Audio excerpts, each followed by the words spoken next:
ਬਿਸਮਿल्लाहिर्रहमानिर्रहीम अस्सलाम वालेकुम ਵੈਲਕਮ ਕਰਨੇ ਆ ਪੰਜਾਬੀ ਦਾ ਪ੍ਰੇਮੀ ਤਾਂ ਅੱਜ ਦਾ ਜਿਹੜਾ ਵੀਰ ਆ ਗਏ ਉਹਦੇ ਚ ਅਸੀਂ ਡਿਸਕਸ ਕਰਾਂਗੇ ਇਸ਼ੂ ਜਿਹੜੇ ਪਾਕਿਸਤਾਨ ਨੂੰ ਬੰਦੇ ਆਉਂਦੇ ਨੇ ਅਮਰੀਕਾ ਯੂਰਪ ਜਾਂ ਕੈਨੇਡਾ ਦੇ ਵਿੱਚ ਨਵੇਂ ਆਉਂਦੇ ਨੇ ਉਹਨਾਂ ਨੂੰ ਇੱਥੇ ਕੀ ਮੁਸ਼ਕਲਾਤ ਦਾ ਸਾਹਮਣਾ ਹੈ।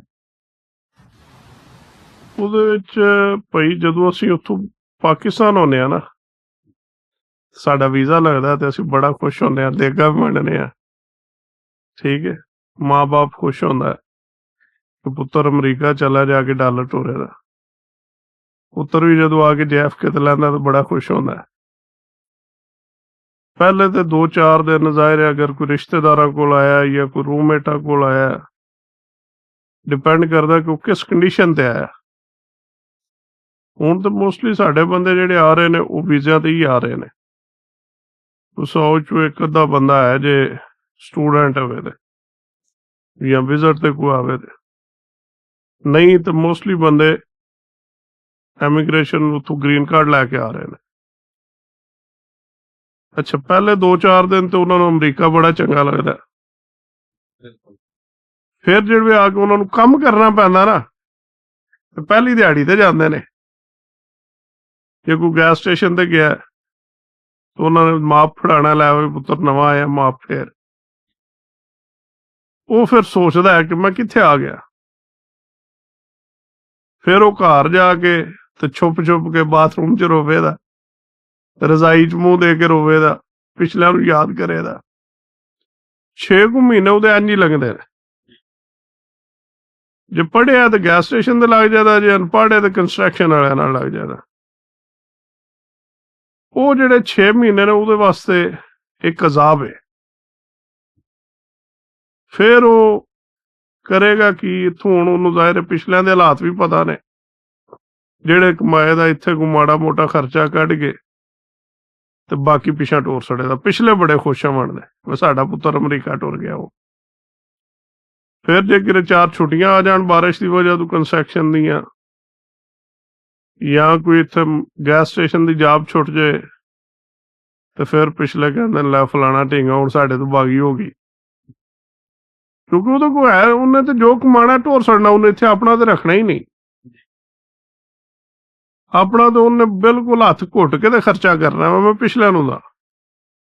ਪਿਛਲਿਆਂ ਨੂੰ ਐਸੀ ਲੈਣ ਤੇ ਤੁਸੀਂ ਚਾੜ ਦਿਓ ਕਿ ਉਹਨਾਂ ਦੀ ਫਿਰ ਰਿਕੁਆਇਰਮੈਂਟ ਬਣ ਜਾਂਦੀ ਹੈ। ਤੁਸੀਂ ਨਾ ਟੋਰੋ, ਉਹ ਫਿਰ ਕਹਿੰਦੇ ਨੇ ਉਹ ਕੱਢਦੇ ਨੇ ਗਾਲਾਂ। ਫਿਰ ਤੁਸੀਂ ਕੋਈ ਬਹਾਨੇ ਬਣਾਓਦੇ ਤੇ ਉਹ ਵੀ ਬਹਾਨੇ ਬਣਾਉਣ ਦੇ, ਇਹ ਮਜਬੂਰੀ ਆ ਗਈ, ਇਹ ਆ ਗਈ। ਉਹ ਮਸਲੇ ਮਸਾਇਲ ਕਿੱਥੇ ਇਹ ਫੇਸ ਕਰਦਾ ਆ ਕੇ ਸਟਾਰਟਿੰਗ ਦੇ ਵਿੱਚ। ਫਿਰ ਅੱਗੂ ਜਿਹੜੇ ਨਾਲ ਵਾਲੇ ਹੁੰਦੇ ਨੇ, ਕੋਈ ਭੈਣਾ ਭਰਾ ਕੋਈ ਲੱਗਦੇ, ਉਹ ਕਹਿਣਗੇ ਠੀਕ ਹੈ ਤੂੰ ਹੁਣ ਐਂ ਨਹੀਂ ਕਰ, ਵੀ ਟੈਕਸੀ ਦਾ ਲਾਇਸੈਂਸ ਬਣਵਾ ਲੈ। ਜੇ ਤਾਂ ਪੜ੍ਹਿਆ ਫਿਰ ਤਾਂ ਆਸਾਨੀ ਨਾਲ ਬਣ ਜਾਏਗਾ। ਸ਼ੁਰੂ ਹੀ ਤੋਂ ਬੜਾ ਖੁਸ਼ ਹੋਇਆ ਤਾਂ ਬੜੇ ਪੈਸੇ ਬਣ ਰਹੇ ਨੇ। ਮੈਂ ਹਫ਼ਤੇ ਦਾ ਜਿਹੜਾ 1000-1200 ਕਮਾਉਣ ਲੱਗ ਪੈਂਦਾ। ਜਦੋਂ 6 ਮਹੀਨੇ ਸਾਲ ਉਹ ਕਰਦਾ ਹੈ ਨਾ, ਤੇ ਫਿਰ ਢਿੱਲਾ ਹੋਣਾ ਸ਼ੁਰੂ ਹੋ ਜਾਂਦਾ,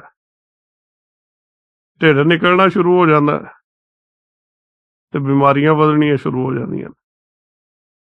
ਆਹਿਸਤਾ ਕੰਮ ਡਾਊਨ ਹੋਣਾ ਸ਼ੁਰੂ ਹੋ ਜਾਂਦਾ, ਕਿ ਜ਼ਿਆਦਾ ਤੋਂ ਜ਼ਿਆਦਾ ਫਿਰ ਉਹ 10-12 ਸਾਲ ਹੀ ਕੱਢਦਾ ਟੈਕਸੀ ਵਿੱਚ।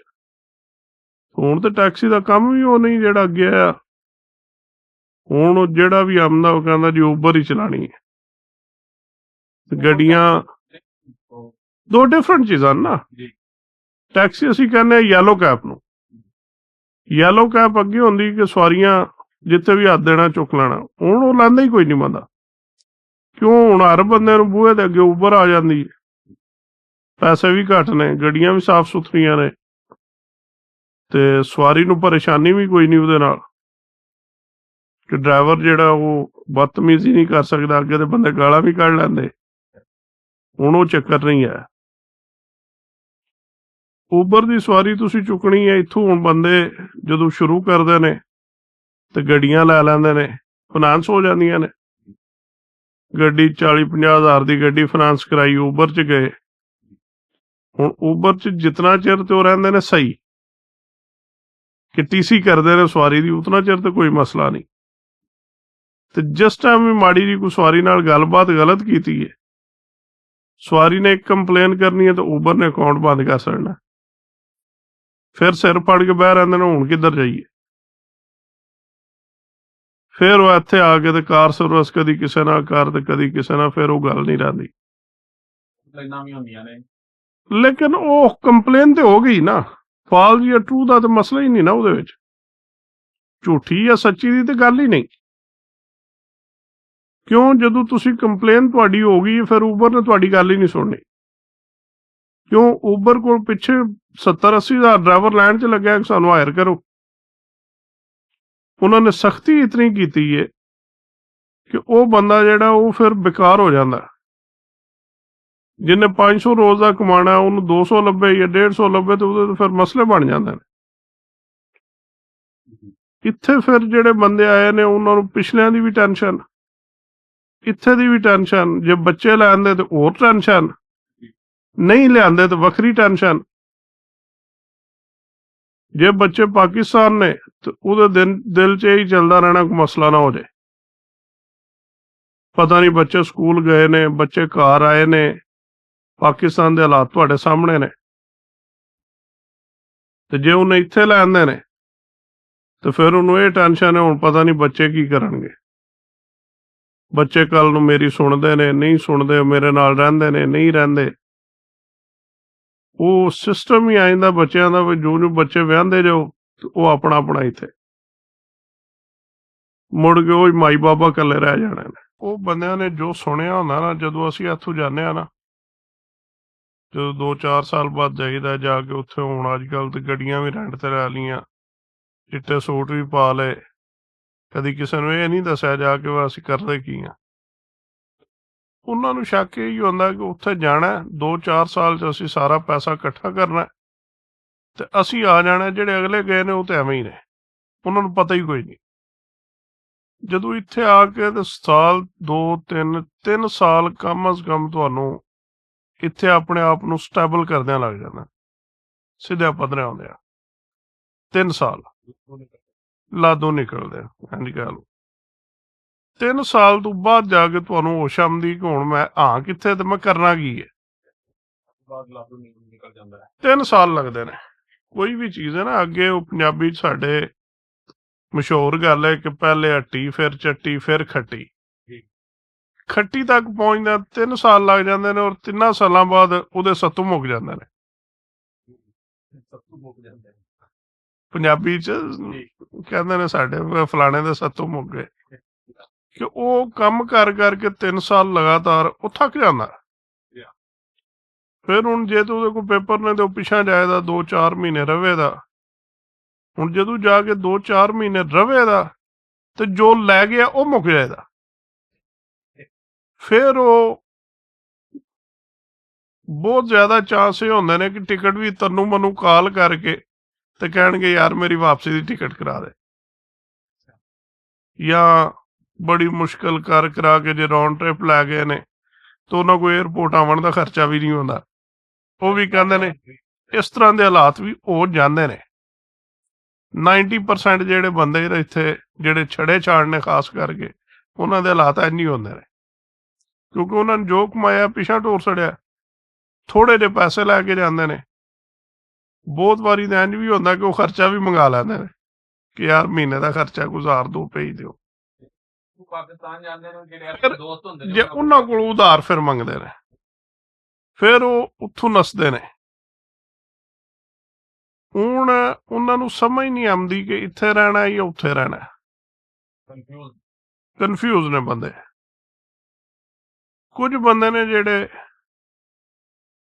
ਉਹ 1-2 ਵਾਰੀ ਜਾਂਦੇ ਨੇ, ਉਹਨਾਂ ਕੋਲ ਸ਼ਾਇਦ ਹੁੰਦੀ ਕੋਈ ਨਹੀਂ, ਮਰ ਕੇ ਖਰਚਾ ਲੈ ਕੇ ਜਾਂਦੇ ਨੇ। ਉਹ ਫਿਰ ਕੀ ਕਰਦੇ ਨੇ ਕਿ ਫਿਰ ਬੱਚੇ ਬੁਲਾਉਂਦੇ ਨੇ ਪਾਕਿਸਤਾਨ ਨੂੰ, ਸ਼ਾਦੀ ਕੀਤੀ, ਬੱਚੇ ਬੁਲਾ ਲਏ, ਕੋਈ ਕਰਜ਼ੇ ਚੜ੍ਹ ਕੇ ਜ਼ਾਹਿਰ ਹੈ ਕਿਸੇ ਭਰਾ ਦੀ ਸ਼ਾਦੀ ਕਰ, ਕਿਸੇ ਭੈਣ ਦੀ ਕਰ। ਫਿਰ ਉਹ ਪਿਛਲਿਆਂ ਦਾ ਬੜਾ ਇੱਕ ਅੱਛਾ ਅੰਦਾਜ਼ ਹੈ। ਉਹ ਕੀ ਕਰਦੇ ਨੇ, ਫਿਰ ਉਹਨਾਂ ਨੇ ਸੂਈ ਵੀ ਲੈਣੀ ਹੋਵੇ ਨਾ ਤੇ ਅਮਰੀਕਾ ਵਾਲੇ ਕੋਲ ਪੁੱਛਦੇ ਨੇ। ਪਹਿਲੇ ਭਾਵੇਂ ਉਹਦੀ ਬੰਦਾ ਗੱਲ ਹੀ ਕੋਈ ਨਾ ਸੁਣਦਾ ਹੋਵੇ, ਉਹ ਘਰ 'ਚ ਵੱਡਾ ਹੈ ਜਾਂ ਛੋਟਾ ਹੈ। ਜਦੋਂ ਅਮਰੀਕਾ ਆ ਗਿਆ ਫਿਰ ਵੱਡਾ ਉਹ ਹੀ ਬਣ ਗਿਆ। ਬੋਲਦੇ ਨੇ ਕਿ ਦੂਜੀ ਵਾਰੀ ਸਾਲਣ ਨਹੀਂ ਜਿਨ੍ਹਾਂ ਨੂੰ ਦੂਜੀ ਵਾਰੀ ਸਾਲਣ ਕੋਈ ਨਹੀਂ ਮਾਵਾਂ ਦੇ ਦੀਆਂ, ਉਹ ਫਿਰ ਚੌਧਰੀ ਬਣ ਜਾਂਦੇ ਨੇ। ਮੈਂ ਸਿਆ ਬੰਦਿਆਂ ਨੂੰ ਜਾਣਨਾ ਜਿਨ੍ਹਾਂ ਨੂੰ ਗੱਲ ਕਰਨ ਦਾ ਪਤਾ ਨਹੀਂ, ਲੇਕਿਨ ਪਿਛਲੇ ਫੋਨ ਕਰਨ ਦੇ ਨਾ ਉਹਨਾਂ ਨੂੰ ਸੂਈ ਵੀ ਲੈਣੀ ਤੇ ਕਹਿੰਦੇ ਨੇ ਚੌਧਰੀ ਸਾਹਿਬ ਦੱਸੋ ਫਿਰ ਲੈ ਲਈਏ ਕਿ ਨਾ ਲਈਏ। ਉਹ ਕਿਉਂ ਕਹਿੰਦੇ ਨੇ? ਉਹ ਤੁਹਾਨੂੰ ਪੰਪ ਕਰਦੇ ਨੇ। ਤੁਸੀਂ ਕਹਿੰਦੇ ਲਓ ਜੀ ਮੇਰੀ ਬੜੀ ਗੱਲ ਹੈ, ਮੇਰੀ ਮੰਨ ਕੇ ਟੁਰਦੇ ਨੇ। ਮਕਸਦ ਉਹਨਾਂ ਦਾ ਇਹ ਹੁੰਦਾ ਕਿ ਸੂਈ ਲੈਣੀ ਹੈ ਤੇ ਇਹਦੇ ਕੋਲ ਪੈਸੇ ਲਈਏ। ਤੁਸੀਂ ਚੁਧਰਾ ਦੇ ਚੱਕਰ 'ਚ ਪੈਸੇ ਵੀ ਦੇ ਸਕਦੇ ਹੋ। ਫਿਰ ਇੱਕ ਟਾਈਮ ਆਉਂਦਾ ਕਿ ਬੱਚੇ ਜਦੋਂ ਆਉਂਦੇ ਨੇ ਤੇ ਬੱਚਿਆਂ ਵਾਲੀਆਂ ਵੀ ਫਿਰ ਕਹਿੰਦੀਆਂ ਨੇ, ਉਹਨਾਂ ਨੂੰ ਵੀ ਫਿਰ ਪੁੱਛਣ ਲੱਗ ਪੈਂਦੀ ਦੁਨੀਆ ਕਿ ਹੁਣ ਅਮਰੀਕਾ ਤੁਹਾਨੂੰ ਕਿਉਂ ਨਹੀਂ ਖੜਦੇ ਪਏ। ਜਿਹੜੀਆਂ ਬੀਬੀਆਂ ਨੇ ਨਾ ਉੱਥੇ, ਉਹ ਉਹਦੀ ਬੀਵੀ ਨੂੰ ਕਹਿਣ ਲੱਗ ਪੈਣਗੀਆਂ ਤੈਨੂੰ ਅਮਰੀਕਾ ਕਿਉਂ ਨਹੀਂ ਖੜਦਾ, ਤੇਰੇ ਬੱਚੇ ਨੇ ਤੁਹਾਨੂੰ ਕਿਉਂ ਨਹੀਂ ਖੜਦਾ।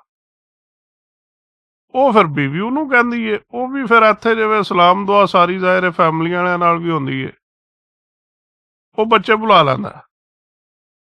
ਜਦੋਂ ਬੱਚੇ ਆਉਂਦੇ ਨੇ ਤੇ ਉਹ ਕਹਿੰਦੇ ਕੀ ਨੇ, ਅਸੀਂ ਪੇਪਰ ਦਵਾ ਕੇ ਪਿੱਛੇ ਟੋਰ ਛੱਡਣੀਆਂ। ਪੇਪਰ ਦਵਾ ਕੇ ਬੱਚਿਆਂ ਨੂੰ ਪਾਸਪੋਰਟ ਲੱਭ ਜਾਣ ਦੇ, ਇਹ ਵਾਪਸ ਭੇਜ ਦੇਣੇ ਨੇ, ਇਹਨਾਂ ਨੂੰ ਵਾਪਸ ਭੇਜ ਦੇਣਾ। ਉਹ ਫਿਰ ਹੁੰਦਾ ਕੀ ਹੈ ਕਿ ਬੀਬੀਆਂ ਸਾਡੀਆਂ ਜਾਂਦੀਆਂ ਨੇ, ਇਲਜ਼ਾਮ ਇਹ ਲਾਉਂਦੇ ਨੇ ਕਿ ਹੁਣ ਸਾਡੀਆਂ ਬੀਬੀਆਂ ਨਹੀਂ ਜਾਂਦੀਆਂ। ਹਾਲਾਂਕਿ ਬੀਬੀਆਂ ਜਾਂਦੀਆਂ ਨੇ, ਕਿਉਂ ਜਿਵੇਂ ਉਹ ਸਾਲ 2 ਰਹਿ ਲੈਂਦੀਆਂ ਨਾ, ਉਹਨਾਂ ਨੂੰ ਜਿਹੜੀ ਆਜ਼ਾਦੀ ਪਾਕਿਸਤਾਨ ਉਹ ਇੱਥੇ ਨਹੀਂ ਲੱਭਦੀ। ਉੱਥੇ ਨੁਕਰਾਣੀ ਵੀ ਰੱਖੀ ਏ, ਜੇ ਕੰਮ ਜ਼ਿਆਦਾ ਆ ਗਿਆ ਤੇ ਉਹਨਾਂ ਦੂਜੀ ਵੀ ਬੁਲਾ ਲਈ ਪਿੰਡੋਂ, ਕੰਮਣਿਆਣੀ ਬੁਲਾ ਲਈਏ, ਉਹਦੇ ਕੋਲ ਕੰਮ ਕਰਾ ਲਿਆ। ਉਹ ਤਾਂ ਉੱਥੇ ਆਜ਼ਾਦ ਹੁੰਦੀਆਂ ਨੇ। ਇੱਥੇ ਸਵੇਰ ਤੋਂ ਲੈ ਕੇ ਸ਼ਾਮ ਤੱਕ ਘਰ ਦਾ ਕੰਮ ਵੀ ਆਪੂ ਕਰਨਾ, ਬੱਚਿਆਂ ਨੂੰ ਵੀ ਸਾਂਭਣਾ, ਬੰਦੇ ਨੂੰ ਵੀ ਸਾਂਭਣਾ। ਉਹਨਾਂ ਵਾਸਤੇ ਇਹ ਘੁਟਨ ਹੈ।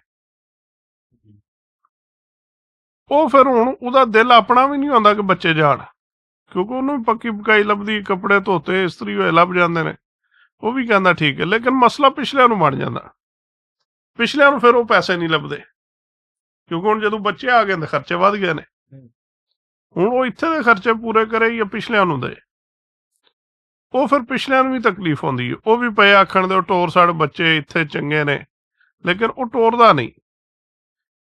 ਜ਼ੇਨ ਵਿੱਚ ਇਹ ਵੀ ਹੁੰਦਾ ਕਿ ਅਸੀਂ ਇੱਥੇ ਰਹਿਣਾ ਵੀ ਨਹੀਂ। ਉਹ ਬੜਾ ਵੱਡਾ ਲਾਸ ਹੋ ਜਾਂਦਾ। ਕਿਉਂ? ਅਸੀਂ ਹੁਣ 25 30 ਸਾਲ ਹੋ ਗਏ ਨੇ। ਜਦੋਂ ਆਏ 99 ਦੇ ਵਿੱਚ, ਉਦੋਂ ਘਰ ਲੱਭਦਾ 2 ਲੱਖ ਦਾ। ਉਦੋਂ ਨਹੀਂ ਲਿਆ ਕੀ ਹੈ ਜੀ ਅਸੀਂ ਇੱਥੇ ਰਹਿਣਾ ਹੀ ਨਹੀਂ। ਹੁਣ ਉਹ ਹੀ ਘਰ 2 ਮਿਲੀਅਨ ਦਾ ਹੁਣ ਸਾਡੇ ਕੋਲ ਲੈਣ ਨਹੀਂ ਹੁੰਦਾ। ਜੇ ਤੁਹਾਡੇ ਕੋਲ ਈਵਨ ਕਿ ਪੈਸੇ ਹੈ ਨੇ ਤਾਂ ਵੀ ਤੁਸੀਂ ਨਹੀਂ ਖਰੀਦ ਸਕਦੇ ਐਡੀ ਛੇਤੀ ਘਰ। 2 ਲੱਖ ਦਾ ਹੁੰਦਾ ਸੀ, ਉਹ ਹੁਣ ਉਦੋਂ 50 ਲੱਖਾਂ ਦਾ ਹੋ ਗਿਆ। ਉਦੋਂ ਜਿਹੜਾ 2 ਲੱਖ ਦਾ ਘਰ ਸੀ, ਮੈਨੂੰ ਇੱਥੋਂ ਤੱਕ ਵੀ ਯਾਦ ਹੈ ਕਿ ਬੈਂਕ ਵਾਲੇ ਤੁਹਾਨੂੰ ਪੱਲਿਓਂ 10,000 ਦਿੰਦੇ ਕਿ ਤੁਸੀਂ ਅੰਦਰ ਜਾਣਾ, ਕੋਈ ਛੋਟਾ ਮੋਟਾ ਕੰਮ ਹੋਇਆ ਉਹ ਕਰਾ ਲਿਓ। ਹੁਣ ਉਹ ਘਰ 20 ਲੱਖ ਦਾ।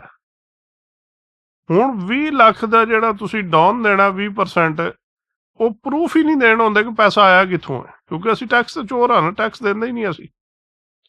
ਉਹ ਸਾਡੇ ਕੋਲ ਪ੍ਰੂਫ ਹੀ ਨਹੀਂ ਦੇਣ ਹੁੰਦੇ ਕਿ ਪੈਸਾ ਕਿੱਥੋਂ ਆਇਆ। ਹੁਣ ਅਸੀਂ ਕਾਰ ਖਰੀਦ ਹੀ ਨਹੀਂ ਸਕਦੇ। ਉਹ ਸਾਨੂੰ ਤਕਲੀਫ ਹੁੰਦੀ ਹੈ ਹੁਣ ਕਿ ਉਦੋਂ ਵੀ ਕੋਈ ਨਹੀਂ ਕੀਤਾ। ਹੁਣ ਬੱਚੇ ਵੀ ਵੱਡੇ ਹੋ ਗਏ ਨੇ, ਅੱਗੋਂ ਬੱਚਿਆਂ ਨੇ ਵੀ ਆਪਣਾ ਆਪਣਾ ਕਰਕੇ ਫਿਰ ਸ਼ਾਦੀਆਂ ਕਰਕੇ ਇੱਥੇ ਬੀਵੀਆਂ ਬੱਚੇ, ਉਹ ਸਿਸਟਮ ਖਰਾਬ ਹੋ ਜਾਂਦਾ ਉਹਨਾਂ ਦਾ। ਜਿਹੜੇ ਬੰਦੇ ਆਏ ਨਾ ਸ਼ਹਿਰਾਂ ਵਿੱਚੋਂ, ਉਹਨਾਂ ਨੇ ਆ ਕੇ ਉਹਨਾਂ ਪਿਛਲਿਆਂ ਨੂੰ ਭੁੱਲ ਸੜਿਆ। ਜਿਕਣਾ ਸਾਡੇ ਪੰਜਾਬੀ ਭਰਾ ਸਿੱਖ ਕਰਦੇ ਨੇ ਨਾ, ਉਸ ਤਰ੍ਹਾਂ ਉਹ ਆਉਂਦੇ ਨੇ ਪਿਛਲਿਆਂ ਨੂੰ ਛੱਡ ਕੇ ਕਿ ਤੁਸੀਂ ਉੱਥੇ ਰਹੋ, ਅਸੀਂ ਇੱਥੇ ਰਹਿੰਦੇ ਹਾਂ। ਜਿਹਦੀ ਵਜ੍ਹਾ ਤੋਂ ਉਹ ਕਾਮਯਾਬ ਹੋ ਜਾਂਦੇ ਨੇ, ਅਸੀਂ ਨਾਕਾਮ ਹੋ ਜਾਂਦੇ ਹਾਂ। ਉਹ ਇੱਥੇ ਆਉਂਦੇ ਨੇ, ਆ ਕੇ ਉਹਨਾਂ ਨੇ ਆਪਣਾ ਘਰ ਵੀ ਲੈ ਲੈਣਾ, ਇੱਥੇ ਸੈਟਅਪ ਵੀ ਬਣਾ ਲੈਣਾ, ਬਿਜ਼ਨਸ ਵੀ ਕਰ ਲੈਣਾ। ਕਿਉਂ? ਉਹ ਪਿੱਛੋਂ ਬਾਗੀ ਹੋ ਆਏ ਨੇ। ਉਹਨਾਂ ਨੇ ਪਿਛਾ ਜਾਣਾ ਹੀ ਨਹੀਂ। ਇਹ ਸਾਨੂੰ ਜਿਹੜੇ ਅਸੀਂ ਪਿੰਡਾਂ ਵਾਲੇ ਆਉਂਦੇ ਆ, ਸਾਨੂੰ ਇਹ ਪ੍ਰੋਬਲਮ ਹੁੰਦੀ ਹੈ, ਅਸੀਂ ਕਹਿੰਦੇ ਹਾਂ ਅਸੀਂ ਨਹੀਂ ਰਹਿਣਾ, ਅਸੀਂ ਟੁਰ ਜਾਣਾ। ਉਹ ਜਦੋਂ ਕੋਈ ਜਿਹੜੇ ਵੱਡੇ ਆਏ, ਜੇ ਬੱਚੇ ਆਏ ਨੇ, ਤਾਂ ਉਹਨਾਂ ਨੇ ਕਿਹਾ ਵੀ ਇਹ ਕੋਈ ਮਕਾਨ ਲੈ ਲਈਏ, ਕੋਈ ਕਰ ਲਈਏ, ਉਹਨਾਂ ਕਿਹਾ ਅਸੀਂ ਇੱਥੇ ਰਹਿਣਾ ਹੀ ਨਹੀਂ। ਉਹ ਇੱਥੇ ਨਾ ਰਹਿਣ ਵਾਲਾ ਨੁਕਸਾਨ ਹੈ ਜਿਹੜਾ ਉਹ ਬੱਚਿਆਂ ਨੂੰ ਭੁਗਤਣਾ ਪੈ ਰਿਹਾ। ਇਹਦੇ ਵਿੱਚ ਇਹ ਨਹੀਂ ਕਿ ਜਿਹੜੇ ਬੰਦੇ ਉਦੋਂ ਆਏ 99 ਦੇ ਵਿੱਚ, ਉਹਨਾਂ ਦਾ ਜ਼ੇਨ ਹੈ ਜਿਹਦਾ, ਉਹਨਾਂ ਦਾ ਵਾਕਈ ਜ਼ੇਨ 'ਚ ਆ ਕਿ ਅਸੀਂ ਟੁਰ ਜਾਣਾ, ਅਸੀਂ ਨਹੀਂ ਰਹਿਣਾ। ਉਹਨਾਂ ਨੂੰ ਇਤਨਾ ਪਤਾ ਵੀ ਨਹੀਂ ਆ, ਉਦੋਂ ਬੰਦੇ ਇਤਨੀ ਤਾਲੀਮ ਵੀ ਨਹੀਂ ਆਈ, ਉਹ ਇਸ ਸਿਸਟਮ ਦੇ ਵਿੱਚ ਐਡਜਸਟ ਹੀ ਨਹੀਂ ਹੋਏ। ਉਹਨਾਂ ਨੇ ਸਿਰਫ ਇੱਕੋ ਹੀ ਸਿੱਖਿਆ ਕਿ ਆ ਗਏ ਆ, ਮਜ਼ਦੂਰੀ ਕਰਨੀ ਹੈ, ਡਾਲਰ ਕਮਾਣੇ ਨੇ ਤੇ ਪਿਛਲਿਆਂ ਨੂੰ ਦੇਣੇ ਨੇ। ਹੁਣ ਪਿਛਲਿਆਂ ਨੂੰ ਜਾ ਕੇ ਪੁੱਛੀਏ ਤੇ ਉਹ ਕਹਿੰਦੇ ਸਾਨੂੰ ਤੂੰ ਦਿੱਤਾ ਕੀ ਹੈ। ਹੁਣ ਪਿਛਲੇ ਇਹ ਗੱਲ ਵੀ ਨਹੀਂ ਮੰਨਦੇ, ਜਿੱਥੋਂ ਜ਼ਿਆਦਾ ਤਕਲੀਫ ਹੁੰਦੀ ਹੈ। ਤੇ ਉਹਦੀ ਵਜ੍ਹਾ ਤੋਂ ਮਸਲੇ ਮਸਾਇਲ ਹੈ ਨੇ, ਪਿਛਾ ਨਹੀਂ ਜਾ ਸਕਦੇ। ਇੱਕ ਮਿੱਠੀ ਜੇਲ੍ਹ ਹੈ, ਜਿਹੜਾ ਆ ਗਿਆ ਉਹਨੇ ਜਾਣਾ ਕੋਈ ਨਹੀਂ, ਜਿਹੜਾ ਨਹੀਂ ਆਇਆ ਉਹ ਜ਼ੋਰ ਲਾਉਂਦਾ ਪਿਆ ਕਿ ਮੈਂ ਟੁਰ ਜਾ, ਜਿਹੜਾ ਆ ਗਿਆ ਉਹ ਜ਼ੋਰ ਲਾਉਂਦਾ ਪਿਆ ਕਿ ਮੈਂ ਪਿਛਾਂ ਟੁਰ ਜਾ। ਇਹ ਐਸੀ ਜੇਲ੍ਹ ਇੱਥੋਂ ਜਾਣ ਨਹੀਂ ਹੁੰਦਾ। ਪਿੱਛੇ ਬੜੇ ਬੰਦੇ ਨੇ ਜਿਨ੍ਹਾਂ ਦੇ ਮਾਂ ਪਿਓ, ਭੈਣਾਂ ਭਰਾ ਲੱਗਦੇ, ਚਾਚੇ ਮਾਮੇ ਇਸ ਦੁਨੀਆ ਤੋਂ ਟੁਰ ਜਾਂਦੇ ਨੇ, ਲੇਕਿਨ ਉਹ ਨਹੀਂ ਜਾ ਸਕਦੇ। ਕਿਉਂ? ਇੱਥੋਂ ਜਾਣ ਹੀ ਨਹੀਂ ਹੁੰਦਾ ਅਰਜੈਂਟ। ਤੇ ਬਹਰਹਾਲ ਇੰਝ ਦਾ ਹੀ ਸਿਸਟਮ ਚੱਲ ਰਿਹਾ ਇੱਥੇ। ਜਾਣਾ ਕਿਸੇ ਵੀ ਨਹੀਂ, ਜਾਣਾ ਉਦੋਂ ਹੀ ਹੈ ਜਦੋਂ ਡੱਬੇ 'ਚ ਬੰਦ ਹੋਣਾ। ਹੁਣ ਮੋਸਟਲੀ ਬੰਦੇ ਉਹ ਵੀ ਪਿਛਾ ਕੋਈ ਨਹੀਂ ਖੜਦੇ, ਉਹ ਖਰਚਾ ਹੁੰਦਾ ਉਹ ਵੀ ਇੱਥੇ ਹੀ ਜਿਹੜਾ ਨਾ ਜਾ ਕੇ ਦਾਬਾ ਆਉਂਦੇ ਨੇ ਕਬਰਸਤਾਨ 'ਚ, ਮੁੜ ਕੇ ਕੋਈ ਗਿਆ ਕੋਈ ਨਾ ਗਿਆ। ਇਸ ਤਰ੍ਹਾਂ ਦਾ ਸਿਸਟਮ ਚੱਲ ਰਿਹਾ। ਅੱਲਾਹ ਪਾਕ ਸਾਨੂੰ ਅਕਲ ਦੇ ਤੇ ਅਸੀਂ ਕਿਸੇ ਪਾਸੇ ਦੇ ਹੋ ਕੇ ਰਹਿ ਜਾਈਏ। ਜੇ ਇੱਥੇ ਰਹਿਣਾ ਤਾਂ ਇੱਥੇ ਸੈੱਟ ਹੋ ਜਾਈਏ, ਜੇ ਪਿਛਾਂ ਜਾਣਾ ਤਾਂ ਪਿਛਾਂ ਹੋ ਜਾਈਏ। ਠੀਕ ਹੈ, ਹੁਣ ਇਹਨੂੰ ਅਸੀਂ ਇੱਥੇ ਖ਼ਤਮ ਕਰਨੇ ਆ ਤੇ ਜਿਹੜੀਆਂ ਕੋਈ ਗੱਲਾਂ ਰਹਿ ਗਈਆਂ ਨੇ ਇਨਸ਼ਾਅੱਲਾ ਫਿਰ ਅਗਲੇ ਕਿਸੇ ਵਲੌਗ 'ਚ ਕਰਾਂਗੇ। अगर साडा चैनल अच्छा लगे तो इन्हू लाइक, सब्सक्राइब और शेयर करो। तो इंशाल्लाह फिर मिलांगे। मजीद अच्छे तबसरे और तज्जिये देखने के लिए सब्सक्राइब करें पंजाबी तबसरा चैनल और सुने हमारे भाई फ़खर अब्बास की बात।